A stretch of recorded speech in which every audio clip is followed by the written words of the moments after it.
আমরা অনেক সময় মজার ছলে বা বিয়ের উদ্দেশ্যে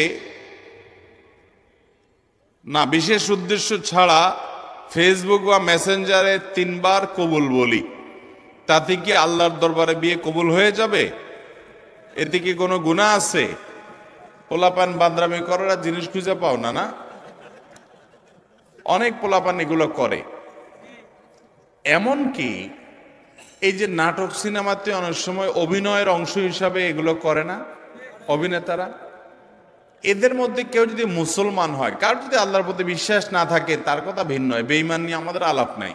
যে মুসলমান, যে আল্লাহর প্রতি ঈমান আছে, তার জানতে হবে নবী করিম সাল্লাল্লাহু আলাইহি সাল্লাম বলেছেন, সালাতুন জিদ্দুহুন্না জিদ্দুন ওয়া হাজলুহুন্না জিদ্দুন। 3টা বিষয় সিরিয়াসলি করলে যা হবে, দুষ্টুমি, রসিকতা, অভিনয়, মজা করে করলে তা হয়ে যাবে কাহিনী বড় খতরনাক, বড় জটিল।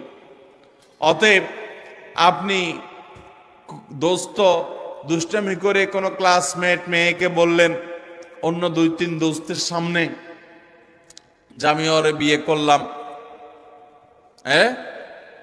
এবং সেও অ্যাডাল্ট, আপনিও অ্যাডাল্ট, দুজন সাক্ষীও আছে। আর বিশেষ করে নাটকে যেটা হয় যে অভিভাবক অনেক সময় থাকে, যদি সত্যিকারের অভিভাবক থাকে, ওখানে তো সব বকওয়াস অভিভাবক। মেয়েদের তো বিয়ে অনেকগুলো, আমাদের মতো মেয়েদের বিয়ে অভিভাবক ছাড়া হয় না, কিন্তু হানাফি মাযহাব অনুযায়ী অভিভাবককে জরুরি না, যদি অ্যাডাল্ট হয়ে যাবে তাহলে সেক্ষেত্রে হানাফি মাযহাবের আলোকে এই বিয়ে হয়ে যাবে। 2জন সাক্ষীর সামনে শুধু বলছেন প্রস্তাব, সে বলছে কবুল, দুষ্টামি করে বলছেন, বস কাহিনী খতম হয়ে গেছে। কথা বুঝেন নাই? খুব জটিল একটা বিষয়। ঠিক তালাকের বিষয়টাও এরকম। আপনি বলবেন যে হুজুর আমি তো আসলে তালাকের উদ্দেশ্যে বলি না, আমি একটু ভয় দেখানোর জন্য বলছিলাম, কাম হয়ে যাবে, এরপর আর এসব বলে লাভ হবে না। অতএব এগুলো সাবধানে করতে হবে। আল্লাহ আমাদেরকে এই সমস্ত বিষয়, হেয়ালিপনা, দুষ্টমি, এগুলো থেকে বেঁচে থাকার তৌফিক দান করুন। সব জায়গায় ফাজলামি না।